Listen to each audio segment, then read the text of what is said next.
Hey guys, welcome to the podcast. I'm Kathy. I'm Kelly. This is Mindless Matters, A podcast about absolutely nothing. but also everything.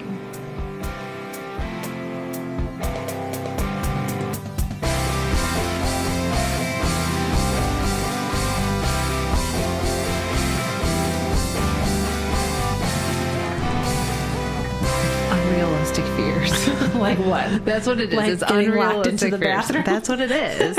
Let's talk unrealistic fears. Getting locked in the bathroom. I've never had that fear because you can unlock the door. You're talking like the door malfunctions, like that kind of thing? Yeah. Oh, okay. Like I can't figure out how to unlock it. Then you just take... Oh, the hinges would be on the outside. I was going to say you could just take the Right. door off the hinges, but you can't. Like, what if you're at a gas station in the middle of nowhere? Oh, so not at home, you mean? No, like everywhere. Home, Oh. too. I don't lock the bathroom door at home. We don't, I don't actually, our either. doors don't even lock, so... I don't, but you can lock ours, but I don't because I leave it open so I can hear the kids. I have to actually remind myself when you have company, like, oh, you need to shut the door. We lived in our house a year, I think, Yeah. at this point, and we had a party, and it probably was more than 1 year, actually, because it was a holiday, and we had a party, and someone came up to me, and they're like, oh, your bathroom door's broken, it doesn't lock. Yeah. Because the handles are made that they have, like, the outline where you'd push the button in, but it doesn't push in, it's fake. Oh, really? There's no real lock. I think I thought that they did lock, but then one day I was like, this isn't locked. Right. I was like, what's going on? And so they're It's like, just for show. it's for show. So they're like, oh, your bathroom lock is broken. I'm like, oh, we'll go upstairs. You know, no big deal.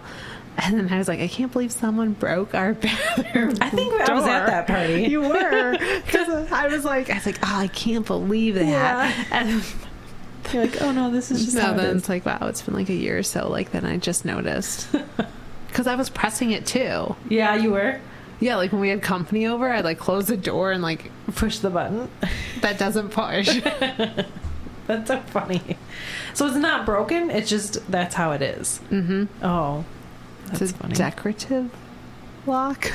Or maybe like it's like a manufacturer's like error or something. No, because they're like that all through the house. They're all like that. Because then I went and checked the rest of them. Because I was like, this is really embarrassing that I... Maybe they had the phobia. Probably. I mean, it works. It's for my benefit. Yeah. Totally.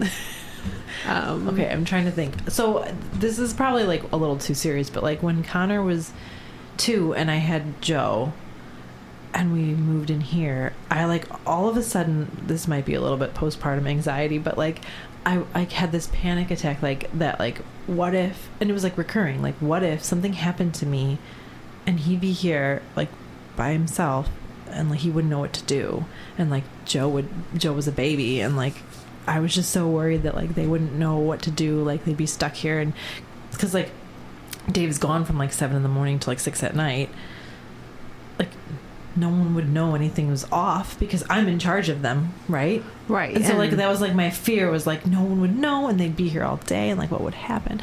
So that's when I started to be like, what if mommy can't talk to you, or mommy fell down and she, you know, what would you do? And so I had to be like, you have to call, like this is how you get to the emergency on my phone. You dial 911, you tell them your mommy like can't talk right now, you need some help. And like I like taught him how to do that, and he was like 2. But that's like It's good, but it was just thing. like all of a sudden I had this like panic, like reoccurring panic that I was like, he wouldn't know what to do. Oh my gosh.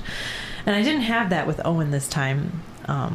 Maybe because I already like told him what to do, but like we're currently like still like I told him like if he gets separated from me at the store, like who he's supposed to look for and what he's supposed to tell them. And then he was like, and then they can drive me to you. I'm like, no. I'm like, I will always come get you. You don't ever go in a car with Do anybody. not Like get in the never. vehicle. And I'm like, unless it's like grandma or grandpa, like, you know. Right, someone But I was like, that. never, ever, ever, ever do that. I was like, even if they say they're going to take you to me, you don't do that. But we had that talk because I was just like paranoid about like he wouldn't know No, now he's 5, so he has a little bit more wherewithal, but I still am like, hey, what do you do like if there's an emergency, or what do you do if this, or like what if there's our house is on fire, or I don't know. We like go through that, and I showed him how to like keep hitting the center button on my phone till it goes to the emergency, like the white emergency, and then I'm like, then you hit 911 and the green button, and you listen to what they say, and you stay on the phone with them, and you answer their questions. And yeah, that's good to know. I think it was a lot of like postpartum anxiety that I had with Joe, because I had really bad anxiety and I feel like that depression. would be a concern of a lot of parents, but it didn't parents. happen like when Connor was a baby. Like, isn't that weird? Like, I never was like, oh no, what if something happened to me? Like, I never had that until like we brought Joe home, and like Joe was like maybe like a couple months old. Well, you lived with your mom for a while there. Not when Connor was first born, though. We were in an apartment. Maybe because we were in an apartment. I think so, because you were still in Chicago. Yeah. So it was maybe it was just like there was a lot of people around. Right. And then when he was like 1 and yeah, he was over 1. We moved in with my parents for like 9-10 months, and then like moved in here, and then I had Joe, and then it was just like us in a house, and like yeah, I think I was just like, if they were crying, no one would be able to hear, like right, because you don't have the neighbors nearby. They're not like sharing a wall, yeah, or sharing a ceiling or whatever, or a staircase, or like they could leave the front door and go knock on a door in the same building. Yeah. Or they would hear a baby crying, like if they're, Right, and they'd be like, man, this has been going on for a couple probably hours. Check, yeah.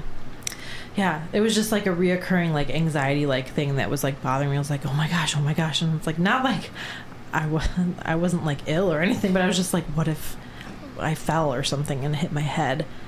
I don't know. I did fall down the stairs with Joe, so maybe that's part of what it was. I was just like, I need to let him know what to do. So that was like a panicky thing that I had. I don't know. It's not really a phobia, is it? No. I think it's like anxiety causing. And really the phobias is just irrational fears. Yeah, that's true. Like, for us. Because we don't have any. I'm trying to think of anything that I'm afraid of. I mean, like, I used to not mind heights, but now they kind of give me, like, weird feeling, like I could fall. Like, I just love how you have, like, none. You really have to reach for these. I have, like, 30. Well, then tell me some of yours. Maybe it'll jog my memory. Now I feel, like, horrible about myself. I'm like, people don't. Let's go check out a psychologist. No. Right, I was like, I don't think I mean, public speaking. Really? Yeah. I love public speaking. Yeah, I feel like you are good at that. But like, yeah, if I had to like get up in front of even like my family, like if it's a huge family party, like I don't want to stand up like make a speech or anything. Like it was hard enough to give a speech at my sister's, weddings, each of their weddings. Like, and we did it together. Like, so I have 2 sisters, and we were each like, for everyone's wedding, we did like maid of honors, and so we weren't doing a speech by ourselves. I was doing it with someone else, and it was still like really nerve-wracking. I mean, that was probably the least nervous I was in public speaking, and I was still pretty nervous. But I think that's like an important skill to have, right? Like, I think that's something that people should, like, it's one of the ones that's like a top fear, but I think it's something that people should be like not afraid to do. Like, it should be a skill that everyone has, right? Because you're gonna do better in like life if you can do that. I feel like there was such a push at some point for like everyone to go to Toastmasters and be really good at public speaking and business, and you have to be able to give presentations and speeches and this, but I don't feel like it's really that impactful like in like the business experience I've had. You don't think so? No, like when I've seen other people go up and speak, if they're just, if you're an employee, like people are understanding, like there's not a lot of pressure unless you do it as like when I was a trainer, that was different. Like when it's, that's a job. Even like public speaking in the sense of like in a small conference room, right? Yeah, like, I don't think, no, I never have felt like anyone who's ever gone and spoke in front of even the teams I've been on, that it's been like, oh, they should be a better public speaker. They should do Toastmasters. It's just like you're there to get information and everyone's a person. Yeah. or I don't judge them and Or other you're people really are. lenient. No, I just think like I get nervous like if I have to talk in like a group, even if it's a small group of people. Like, yeah, I don't know. I get really nervous and I overthink things, and I don't want to I don't like it. Even if it's like a group of like 6 or 8 people, it's still nerve-wracking. No. Well, between me and Dave, you'll never have I to know, worry about right? it. Yeah, I'm the quiet one when it's like if it's the group is bigger than like 4 or 5 people, then I'm like I'm kind of like getting a little bit shy and I don't really talk that much. I don't know. So that's mine probably. My biggest one would Be public speaking for sure. Elevators for me. Is a fear. Yeah. Like I have so much anxiety going in them. What if it's only like a 3-floor one still? You would still be, really? Mm-hmm. Like you're afraid it's going to malfunction? Uh-huh. And then I'll be locked in. Because it has happened to me before. Oh, really? Well, then that's like a legitimate fear if it's happened to you. A couple of times. What? So to me, it's like... More than once? Yes. So it's like... I don't like to go down by myself, so I like it if other people are in there. So Sure. I can like completely panic and they can be the adult and figure it out. But if there's a ton of people on there, I don't, because I'm like, well, there's a weight limit. Not that anyone, like a whole Isn't it group like tons? It's tons. It's tons. It'd be like a semi truck, right? But I'm always like, oh, that's a lot of folks. How would you fit everybody in there? People just like smoosh in, and I'm like, oh. Wait, so when did it happen? It happened in a building in a hotel we were staying at in Aruba. Oh. Then again in South Carolina when we were like in a building that was under construction. Duh. If I'm in a building with no smoke detectors, a janky elevator, and a staircase with closed doors. All your phobias. Just So many. I'm not leaving. Not alone anyway. Man, I haven't thought about like anything like that. Those things don't I don't know. I worked at a building that they said like, oh, the elevators get stuck every once in a while, and there's some nights I was there like kind of late and alone, and I would like text down and be like, I'm taking the elevator. If I don't text you again. Right. Or I'd be like, I'm taking the stairs in case I get locked in the staircase. Come find me. Come get me. Oh my goodness. I don't think I have. I mean, no, I don't have any like that. I just never, I guess I just never think about it. Like, I think when I was younger, like, I'd get weirded out about the elevator because it's like an enclosed space. And so I was just like, I don't know how I feel about this. And Connor was like that too, like, because it moves and you can't see where you're moving, but you can feel it moving. So, like, but it wasn't like ever like I was afraid to go in. Maybe I was. Maybe I should ask my mom. Right. Maybe I just don't remember. I don't have that phobia now. All elevators should be glass, and there's no reason why a staircase needs a door. Per Kelly's request. Per my request. Change every building. That'd be great.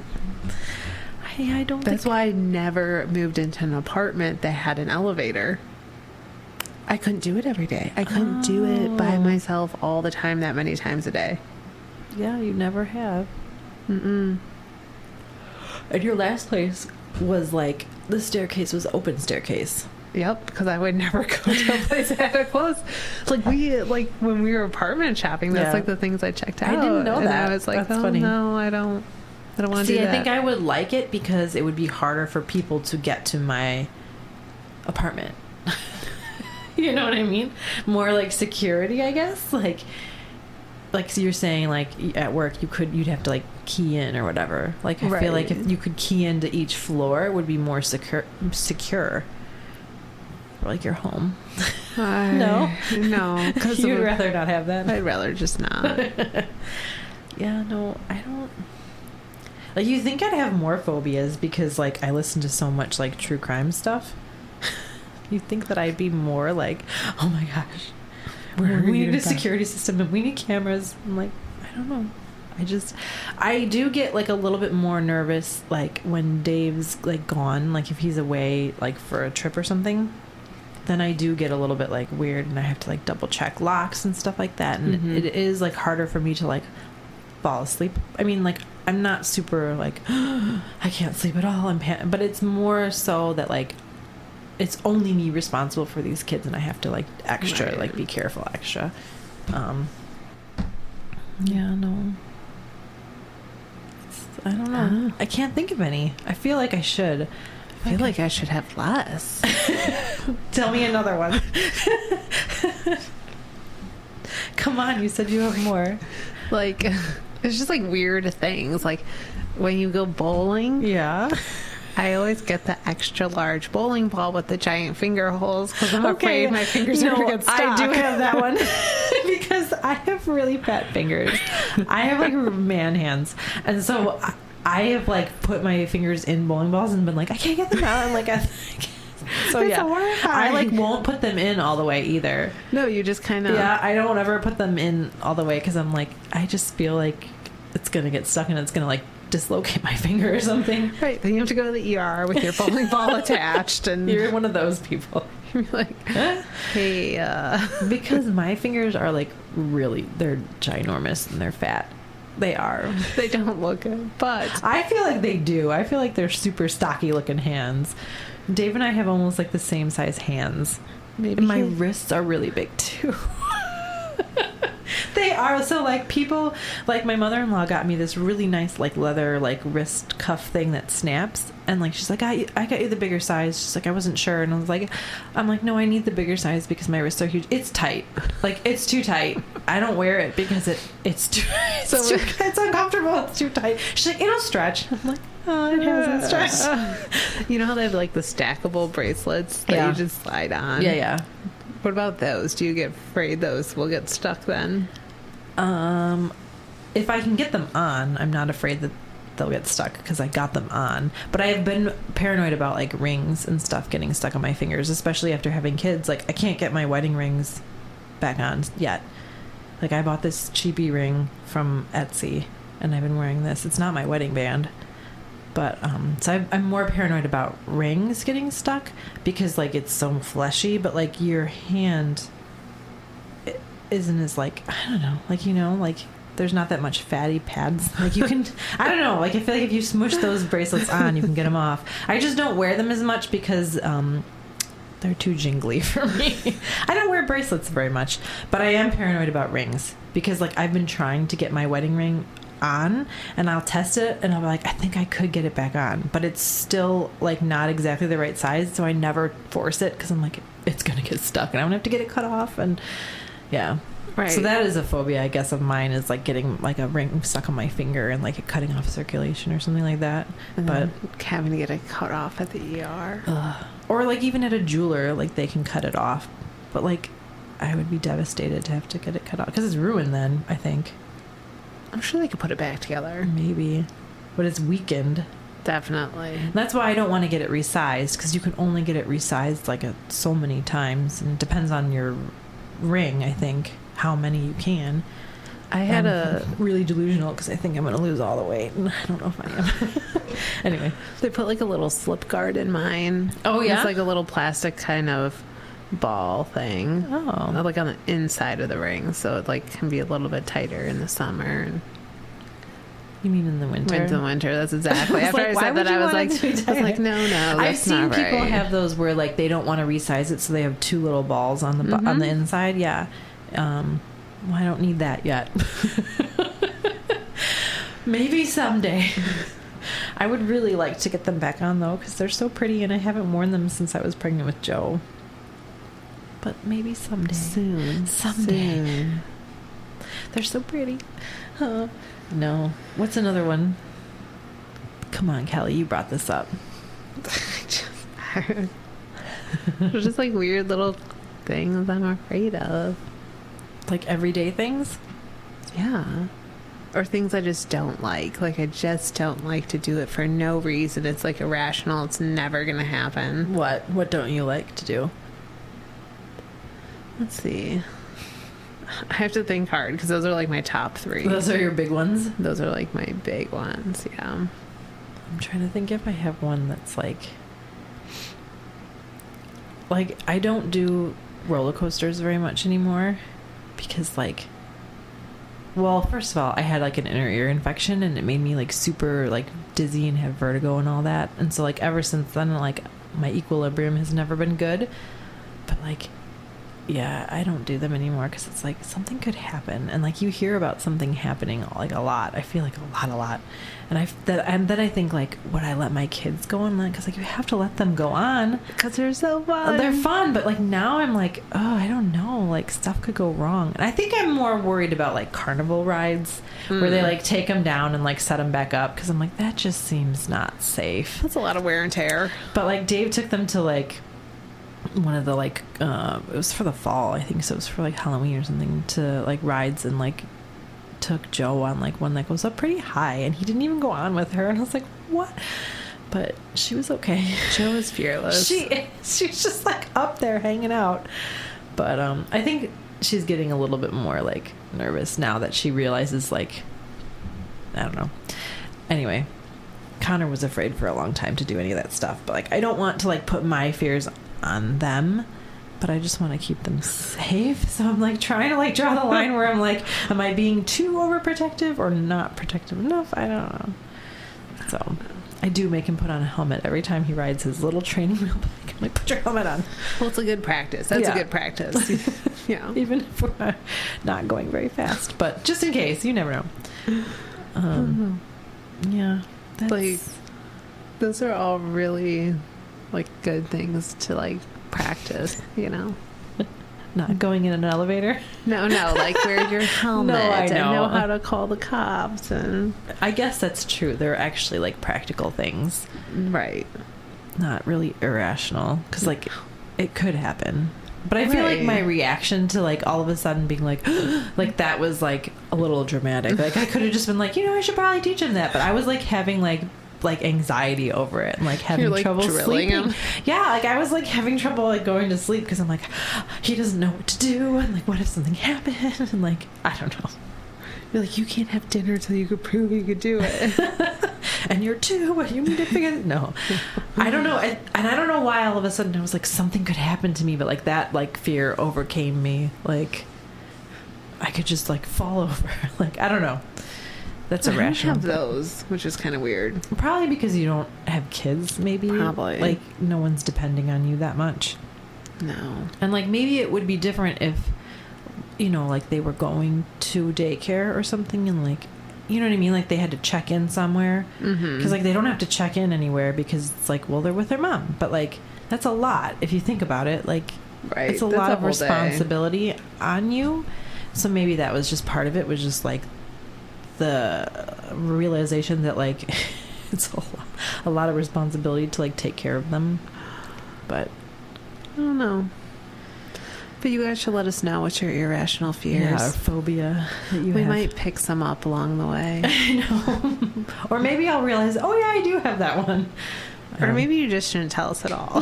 No, I want to know. I mean, like, I know people are, like, super afraid of certain things, like, super afraid of heights. Or, like, people can't, like, my uncle was, like, afraid to fly, like, so he never went anywhere, like, flying. They always took a train.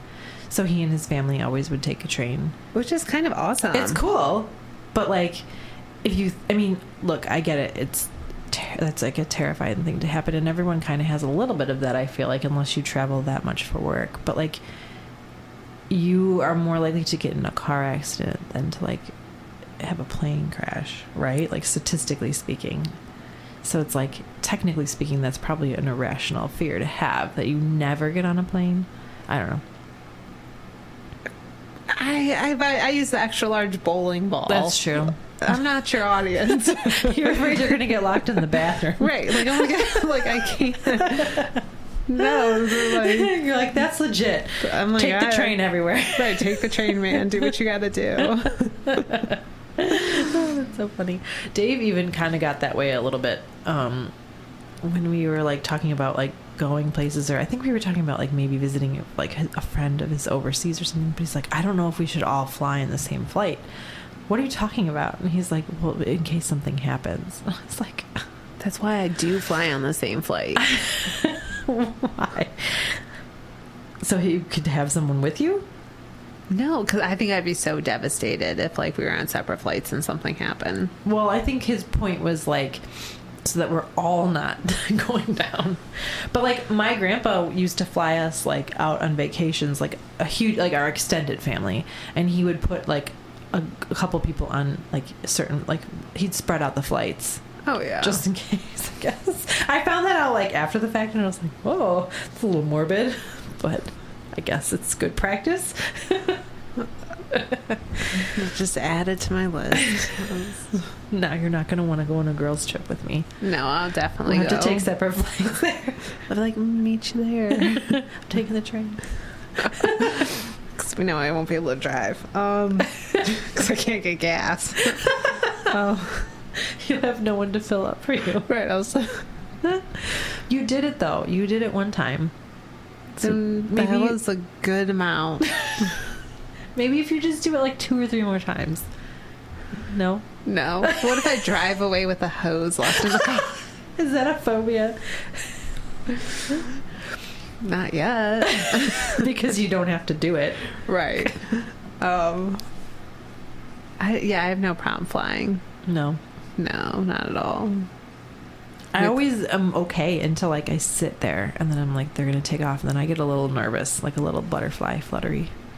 I've fallen asleep before we even taken off or woken up and realized we haven't taken off. Oh my goodness, it's funny. I don't know. I fly a lot though. That's true. So maybe that's why. Like there's such a routine to it. Yeah. I think that's why I like routine. So it's like very it's comfortable. Like I like my airport. I like my one brand. Mm-hmm. I like specific terminals. Yeah. I guess if you do it enough, it's like you're just driving. Right? Exactly. I know which, like, security ones I like to go through. That's true. That's part of it, is, like, it's a whole new, like... Right, there's routine. A lot going on. Yeah, and you don't know where you're going, like, even in the airport. Sometimes you're like, wait, where am I supposed to go? And then they're like, oh, we take off at this time, but you have to board 40 minutes before. Like, I was not prepared. Like, seriously? Oh. Yeah. Well, guys, we squirreled. We had a lot in there.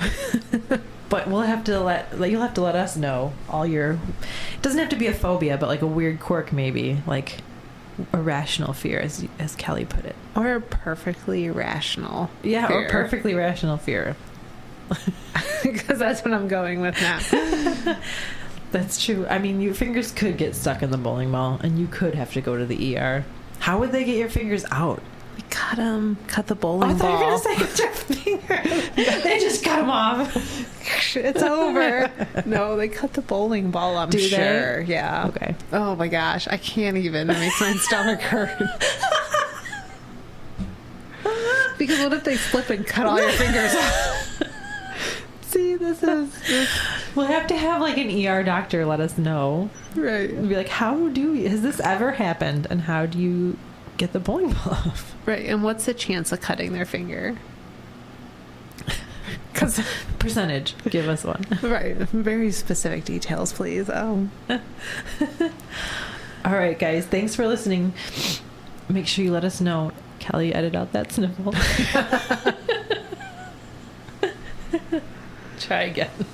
All right, guys, thanks for listening. Let us know what you think. Let us know about any of your perfectly rational or even some of those irrational fears that you have.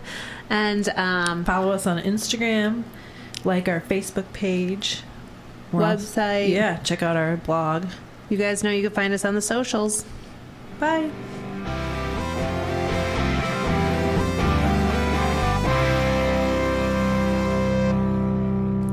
Thanks for listening. Check us out on Instagram at Mindless Matters Podcast. And we're on YouTube. If you have questions or comments, you can email us at mindlessmatterspodcast@gmail.com. Thanks.